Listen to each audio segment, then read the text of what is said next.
할렐루야. 오늘 7월 7일 화요일날 주님의 은혜 가운데서 승리하는 하루가 되기를 축원합니다. 하나님의 축복 가운데서 매일매일 살아가시고 또 기도하는 거가 다 응답되고 특별히 우리 사랑하는 자녀들의 삶 속에 하나님의 돌보심과 도우심 또한 믿음이 더욱더 성장해 나가는 귀한 시간 되기를 바랍니다. 하나님께서 우리를 사랑하시고 항상 축복하신 줄 믿습니다. 오늘 말씀은 이제 어제 이어서 두 번째, 결국 이 모든 것들은요, 책망을 하든 말을 하든 모든 것이 다 언어잖아요. 말이에요. 그리고 현재 우리나라에서도 가장 큰 문제가 되는 것이 바로 말의 문제입니다.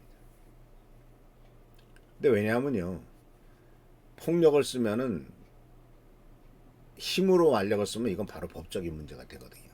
폭력으로. 그런데 말로 하면은 이게 녹음이 되거나 그렇지 않으면은 나 그런 말 안 했어. 그럼 그냥 끝나거든요. 그런데 지금은 이제 말하면 다 녹음이 되는 세상이니까.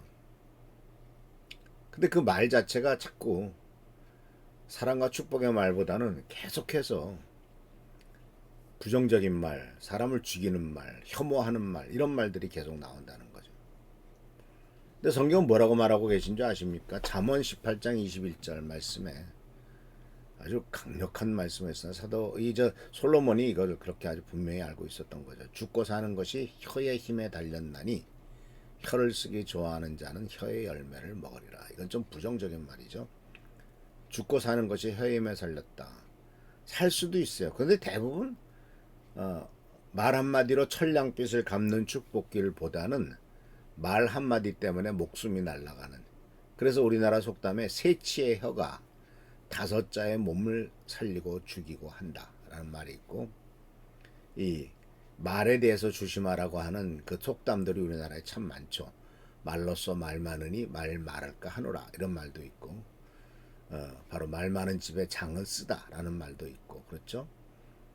그래서 말에 대해서 항상 조심할 것을 얘기를 하고 있는데, 이 잠언의 지혜자는, 이 솔로몬은 혀의 문자 그대로 죽음과 생명이 달려있다라고 이렇게 말하고 있어요. 죽음과 생명이 그 혀에 달려있다는 거, 다른 데 달려있지 않다는 거예요. 히브리 지혜문학에서 이러한 표현은 결국 과장된 수사가 아닙니다. 말이 실제로 사람의 운명을 좌우하는 힘을 지녔다는 세계관을 바로 반영하고 있죠. 야고보서에서도 말하고 있죠. 3장 5, 6절에 역시 이 전통을 이어받아서 혀는 작은 지체로되 큰 것을 자랑하로다. 보라, 얼마나 작은 불이 얼마나 많은 나무를 태우는가. 혀는 곧 불이요 불의의 세계라라고 선언했습니다. 작은 불, 바로 혀라고 하는 것에 나온 조그만 말이 온 몸을 다 태워버는. 근데 우리는 이것을 잘 생각해 보면 이 창조신학적인 배경에서 보면은요, 성경은 처음부터 언어가 생명을 살릴 수도 있고 죽일 수도 있는 힘을 지녔다라고 하는 것을 보여주죠. 왜냐하면요, 하나님께서는 세상을 창조했지 않습니까? 주께서 말씀하셨을 때, 주께서 가라사대, 인간 역시 말을 통해 가정을 세우고 공동체를 형성을 하죠. 그죠? 남자가 여자에게 사랑한다라는 말 통해서 또 이 사랑한다, 당신이 귀중한 존재다라고 하는 이러한 말, 그러니까 다 사실은 행동도 중요하지만 그 입에 나오는 말이 가정을 꾸미기도 하고 파탄에 이르기도 하고 이혼하기도 하죠. 결국은 말. 그래서 역시 말을 통해서 인간은 긍정적인 일들도 하기도 하고 공동체를 세우기도 하고 또 무너뜨리기도 하죠. 그래서 성경을 잘 보면 죄는 가장 먼저 언어를 타락시켰죠. 바로 창세기 3장에서 뱀은 거짓말로 하와를 유혹했죠. 4장에서 가인은 분노와 거짓으로 하나님 앞에 내가 아우를 지키는 자니까 라는 말을 합니다. 하나님의 책망 앞에서 또 아담도 하나님이 주신 그 여자가 라고 해서 또 하나님께 핑계를 댑니다. 또 창세기 11장의 바벨탑에서는 인간의 교만이 언어를 통해 하나님을 대적하는 것을 보게 되고, 결국 언어의 타락은 인류 최초의 죄로부터 반복되어 된 패턴이다라고 하는 사실이죠. 그래서 사랑하는 성도 여러분, 사람은요, 한마디의 격려 때문에 인생을 다시 시작하기도 하고 한마디의 폭언 때문에 평생 상처를 안고 살아가기도 하고 또는 그 한마디로 목숨을 끊기도 합니다. 작은 불씨 하나가 온 산을 태우듯 작은 말 한마디가 공동체 전체를 무너뜨릴 수 있다는 것이 성경의 일관된 증언이죠. 그래서 우리들은 말을 조심해야 됩니다. 우리는 자주 다른 사람의 심정을 휘어 파내는 말을 해놓고도 그냥 그건 농담이었어라고 해요. 내가 언제 그런 뜻으로 얘기했나? 네가 오해한 거야. 이러면서 듣는 사람의 아픔과 상처를 듣는 사람의 책임으로 돌립니다. 그러나 성경은요, 절대로 성경은 사람을 깎아내리는 말이 결코 가벼운 죄가 아니라고 말을 합니다. 형제를 라가라고 하는 자에 대한 재판에 가게 된다라는 말. 이거 바로 벌써 이미 성경에서는 명예훼손의 죄에 대한 얘기를 하고 있는 거 아니겠습니까? 근데 우리들이 흔히 하는 말이 이 조롱을 해요. 그리고 조롱을 통해서 많은 웃음을 불러일으키고 많은 사람 앞에서 한 사람을 아주 웃음거리로 만들어 버립니다. 그런데 이 조롱이라고 하는 것은 잘 생각하면 웃음을 가장한 폭력이에요. 장난처럼 하지만 누군가에는 평생 지워지지 않는 상처가 되죠. 우리나라 속담에도 있지 않습니까? 어린아이가 장난으로 물가에 개울가에 돌을 던지지만 그 돌에 맞는 개구리는 죽는다.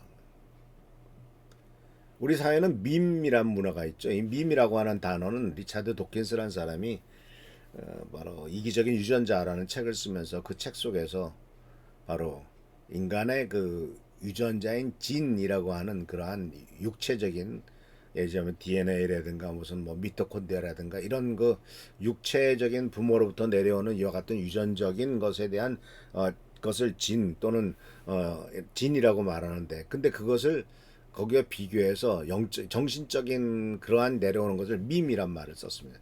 이 밈이라고 하는 것은 인터넷에서 반복적으로 공유되는 문화적인 표현이지만 지금은 사람들을 웃음거리로 만드는 이미지의 말로 이미지와 말로 매우 빠르게 소비되고 있죠. 그러니까 누군가의 외모, 말투, 실수, 출신 지역, 직업, 세대를 조롱하는 것이 하나의 놀이가 됐잖아요. 일간 베스트라고 하는 그 웹사이트에서 그렇게 다른 사람을 조롱하는, 그래서 특정 지역에 대해서 특정 지역의 문제를 조롱하는 말을 하는 그런 것들이 일종의 밈이라고 하는데 그것이 하나의 놀이처럼 돼버린 거죠. 그러니까 최근에 있었던 그 가야지 스타벅스 가야지 탱크대 이런 장난을 쳤던 그 광주 고등학교 학생들을 대상으로 했던 배제 고등학교 야구 선수단들이 했던 일들이 일종의 조롱이 놀이가 된 이것저것 이것도 밈이라고 하는 거죠.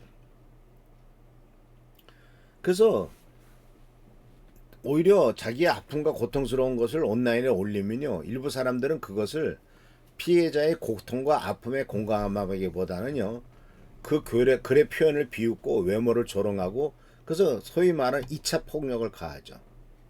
상처를 호소한 사람이 다시 상처를 입죠. 우리나라에 너무 이런 일들이 많습니다. 가장 대표적인 사건이 5.18 사건에 대해서도 벌써 1980년에 일어난 사건이니까 56년, 46년 됐나요? 46년. 46년 전의 사건도 여전히 그렇게 사람을 학살했던 사건을 가지고 무슨 정말 끔찍한 말들을 해내고 있죠. 그러면서 조롱을 하죠. 근데 참 이게 문제예요. 왜냐하면요, 그 옛날에 대구 지하철에서 누군가 불을 질러가지고 수백 명이 불타 죽은 끔찍한 대구 지하철 그 화재 사건이 있었지 않습니까? 그거 가지고 조롱하는 사람 없습니다.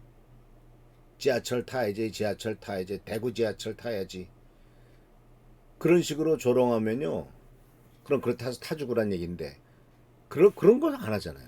근데 왜 하필이면 5.18이나 또는 우리 안산에서 일어났던 4.16 같은 세월호 사건에서 그렇게 끔찍하게 죽어간 아이들에 대해서는 조롱을 하고 그 부모에 대해서 심지어 시체팔이하는 그 자식 팔아먹었다는 돈 받았으면 됐잖아 이런 소리 하는 그러한 것들이 얼마나 큰 조롱을 하는 일이냐는 거죠. 그래서 우리 사회가 큰 슬픔을 겪은 이들을 향해서도 조롱을 멈추지 않는 뼈아픈 일들이 지금도 반복되고 있다는 것. 가족들이 세월호 유가족들이 단식 농소하는 곁에서 벌어진 폭식 투쟁이라고 하는 자기의 아픔과 그것을 내 자식이 왜 죽었는지 좀 네 한을 풀어달라고 울부짖는 그리고 금식하면서 밥을 굶어가면서 울부짖는 그 사람 앞에서 피자와 치킨을 사다 먹고 뜯어 먹으면서 폭식 투쟁을 했던 이 인간 같지도 않은 존재들. 광주의 희생자 유족정을 해서 반복된 혐오의 표현들은 슬픔조차 조롱의 대상으로 삼는 우리 사회의 병든 언어 문화가 얼마나 깊은지를 보여주는 뼈아픈 사례이고 동시에 이 사회가 얼마나 크게 죄악에 물들고 병들었음을 보여주는 것이다 라고 하는 거죠. 그래서 이러한 언어 문화는 공동체를 더욱 차갑게 만들고 사회를 분리시키고 그래서 성경은 이것을 절대로 가볍게 보지 않습니다. 예수님께서도 말씀하셨죠. 너희는 내가 시장에서 이런 얘기가 들린다. 내가 울어도 너희는 같이 울어주지 않았고 내가 슬퍼해도 나와 함께 슬퍼하지 않았다. 오히려 그것을 조롱했다. 예수께서도 그 부분에 대해서 아주 강력하게 경고하고 계신 것을 보게 됩니다. 그래서 사랑하는 성도 여러분, 조롱은 유머가 아닙니다. 공동체를 무너뜨리는 폭력입니다. 그러니까 분명히 아십시오. 죽고 사는 것이 혀의 힘에 달렸습니다. 바로 혀를 쓰게 하는 자는 혀의 열매를 먹는다라고 하는 이 말씀을 생각하면서 옳은 말, 바른 말, 축복된 말을 하는 우리 모두가 되기를 바랍니다. 기도하겠습니다. 주께서 오늘도 우리에게 말씀하십니다.